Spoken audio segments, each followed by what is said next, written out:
সুপ্রিয় দর্শক, আসসালামু আলাইকুম। আপনাদের সবাইকে স্বাগত জানাচ্ছি এখনকার আলোচনায়। আপনাদের সঙ্গে আছি আমি সিরাজুল ইসলাম। দর্শক, হরমুজ প্রণালীতে কি ভয়াবহ যুদ্ধ শুরু হতে যাচ্ছে? কারণ আমেরিকা ইরানের উপরে নৌ ব্লকেড আরোপ করেছে, আর ইরান বলেছে মার্কিন সেনারা হরমুজ প্রণালীতে থাকা অবস্থায় এক ফোঁটা তেলও তারা বের হতে দেবে না। এদিকে জাতিসংঘ নিরাপত্তা পরিষদে চীনের বিরুদ্ধে অভিযোগ এনেছে আমেরিকা। তারা ইরান এবং ইয়েমেনের কাছে যে সমস্ত পণ্য রপ্তানি করা উচিত নয়, নিষেধাজ্ঞা রয়েছে, সেই সমস্ত পণ্য রপ্তানি ঠেকানোর ব্যাপারে যথেষ্ট কার্যকর ভূমিকা নিচ্ছে না। আর চীন জবাবে বলেছে মধ্যপ্রাচ্যে যে যুদ্ধ আমেরিকা শুরু করেছে এটা ঠিক হয়নি, দ্রুত এই যুদ্ধ বন্ধ করা উচিত। এদিকে ইসরায়েল এবং আমেরিকার সেনাবাহিনীর মধ্যে এবং গোয়েন্দা সংস্থার মধ্যে আরও সম্পর্ক ঘনিষ্ঠ করা, সমন্বয় করার ব্যাপারে যে প্রস্তাব দিয়েছে মার্কিন রিপাবলিকান দল, সেই প্রস্তাব সিনেটে প্রত্যাখ্যান করেছে এবং আটকে দিয়েছে ডেমোক্রেটিক সিনেটররা। আরেকটি খবর হচ্ছে ইরান থার্মোনিউক্লিয়ার বোমা বানিয়েছে কিনা এটা নিয়ে নতুন করে জল্পনা কল্পনা ছড়িয়ে পড়েছে। থার্মোনিউক্লিয়ার বোমা মানেই হচ্ছে হাইড্রোজেন বোমা। একটা হাইড্রোজেন বোমায় কমপক্ষে 50 মেগাটন শক্তি থাকতে পারে।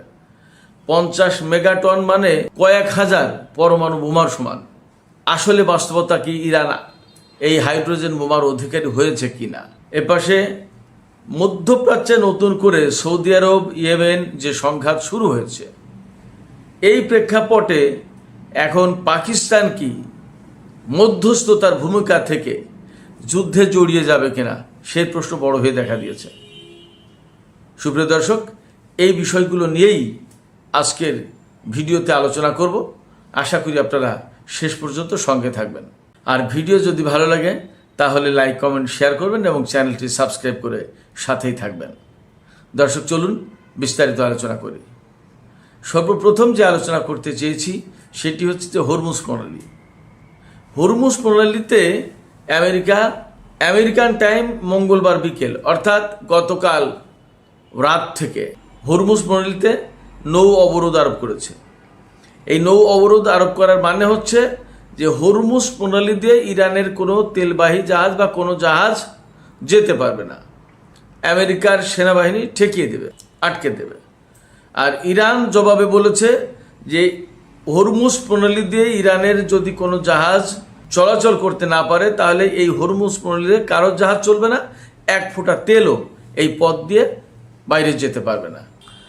তাহলে এখানে প্রশ্ন আসছে, দুই দেশ যখন এই রকম অবস্থানে, তখন অনেক বড় ভয়ঙ্কর কোনো যুদ্ধ হরমুজ প্রণালীতে হতে যাচ্ছে কিনা? এর জবাবে আমি বলবো অবশ্যই এই রকমের বড় একটা আশঙ্কা আছে। এরই মধ্যে সংঘাত কিন্তু কম বেশি হচ্ছে। এ কয়েকদিন তো আমেরিকা যে হামলা চালিয়েছে তা বেসিক্যালি হরমুজ প্রণালীকে কেন্দ্র করেই হামলা চালিয়েছে।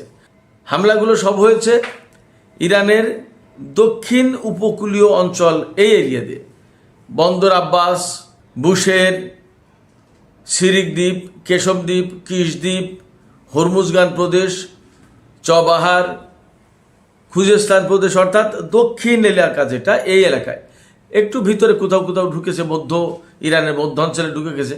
কখনো কখনো ইরানের উত্তর অঞ্চলে বা তেহরানের দিকে হামলা চালানোর চেষ্টা হয়েছে, সেটা অল্প স্বল্প।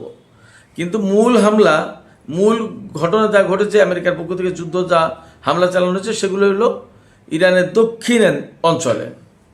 এই দক্ষিণ অঞ্চলে কিন্তু প্রচুর পরিমাণে ইরানের ক্ষেপণাস্ত্র প্রতিরক্ষা ব্যবস্থা, ক্ষেপণাস্ত্র উৎক্ষেপণের সিস্টেম, ড্রোন ফ্যাসিলিটি, এরপরে তাদের সামরিক বাহিনীর অনেক উপস্থিতি, অবস্থান, এগুলো আছে। হরমুজ প্রণালী না, শুধু পুরো পারস্য উপসাগর ইরানের জন্য একটা গুরুত্বপূর্ণ বিষয়। পুরো পারস্য উপসাগরের উত্তর পাড় হচ্ছে ইরানের একার। সেক্ষেত্রে এই সাগর পাড়ি দিয়েই অনেক দুষ্কৃতকারী শত্রু বাহিনী ইরানের ভিতরে ঢুকে যেতে পারে। এছাড়া এই সাগরের অপর প্রান্তেই মার্কিন বাহিনীর এত অবস্থান ছিল। ফলে ইরানকে কিন্তু এই বিষয়টা মাথায় রাখতে হয়েছে যে হরমুজ প্রণালী এলাকার না, শুধু পুরো চবাহার থেকে অর্থাৎ পাকিস্তানের সীমান্ত থেকে একেবারে ইরাক কুয়েত সীমান্ত পর্যন্ত এই পুরো অঞ্চলে ব্যাপক সামরিক উপস্থিতি বজায় রাখতে হয় ইরানকে তার নিজের সেফটির জন্য।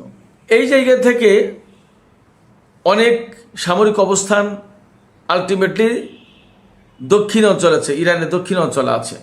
আর সেইগুলো লক্ষ্য করেই গত কয়েকদিন ধরে আমেরিকা বারবার হামলা চালাচ্ছে। এর জবাব দিতে গিয়ে ইরানকেও মধ্যপ্রাচ্যের যে সমস্ত দেশ রয়েছে, বিশেষ করে কুয়েত, বাহরাইন, কাতার, জর্দান, সংযুক্ত আরব আমিরাত, এমনকি ওমানেও মার্কিন অবস্থানে ইরান হামলা চালিয়েছে।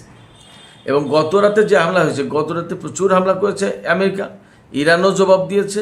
এবং আমরা যা খবর পাচ্ছি, বাহরাইনের যে শেখ ইসা বিমান ঘাঁটি, আমেরিকার যে বিমান ঘাঁটি আছে সেখানে, এবং যে পঞ্চম নৌবহরের ঘাঁটি, এটা মোটামুটি একেবারে ডিস্ট্রয় করে দিয়েছে, একদম ধ্বংস করে দিয়েছে। কুয়েতেও ব্যাপক হামলা হয়েছে। তারপরে জর্দানের প্রিন্স সুলতান এয়ারবেজ এবং প্রিন্স হাসান এয়ারবেজ, এই সমস্ত জায়গায় মারাত্মক রকমের হামলা চালিয়েছে ইরান। কারণ এখন আর বসে থাকার কোনো সুযোগ নেই অ্যাকচুয়ালি। আমেরিকা কিন্তু ইরানের দক্ষিণ অঞ্চলে হামলা করে ইরানের সামরিক শক্তি মারাত্মকভাবে ক্ষতিগ্রস্ত করে দিয়ে, যাতে ফ্রন্ট লাইনটা ভেঙে পড়ে, এরপরে কিন্তু স্থল অভিযান চালানোর একটা চেষ্টা করতে পারে, এরকম প্ল্যান আছে বলে জানা যাচ্ছে। ডোনাল্ড ট্রাম্প বলেছেন যে আমেরিকা ইরানের ভেতরে স্থল অভিযান চালাবে না, হয়তো অন্য কেউ চালাবে, তার মানে কুর্দি বা আরও কিছু সন্ত্রাসী গোষ্ঠী তাদেরকে ঢুকিয়ে দেবে। আমার ব্যক্তিগত পর্যবেক্ষণ হচ্ছে যে ডোনাল্ড ট্রাম্প যা বলছে এখানে তার বিপরীত ঘটবে। ওরা তো থাকবেই, কুর্দি আর আরও যে সমস্ত ইরান বিরুদ্ধে যে সমস্ত উগ্রপন্থী গেরিলা গোষ্ঠী আছে তারা হয়তো থাকবে। তার সাথে অবশ্যই ইসরায়েল এবং আমেরিকার সেনারা ইরানের ভেতরে স্থল অভিযান চালানোর চেষ্টা করবে। যদি স্থল অভিযান চালায়, তবে স্থল অভিযান চালালে ইরান আগেই বলে রেখেছে আমেরিকা এবং ইসরায়েলের কবরস্থান হবে ইরানের মাটি। লাশের পর লাশ পড়বে, হাজার হাজার অগুন্তি লাশ পড়বে।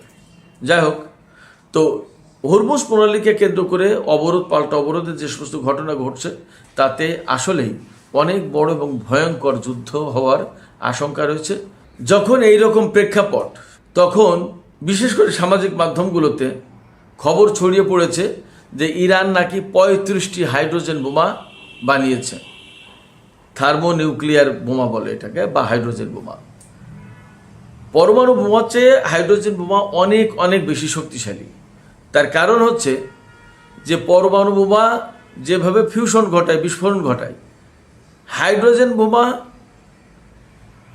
পরমাণু বোমা ব্যবহার করে প্রাথমিক কাজটা করে বাদ বাকি শক্তি অর্জন করে অন্য কায়দায়। আমেরিকা জাপানের হিরোশিমায় যে পরমাণু বোমা ব্যবহার করেছিল তার শক্তি ছিল 15 কিলোটন, আর নাগাসাকিতে যেটা মেরেছিল সেটা শক্তি ছিল 21 কিলোটন। তার ধ্বংসযোগ্য ক্ষমতা তো আমরা কম বেশি দেখেছি।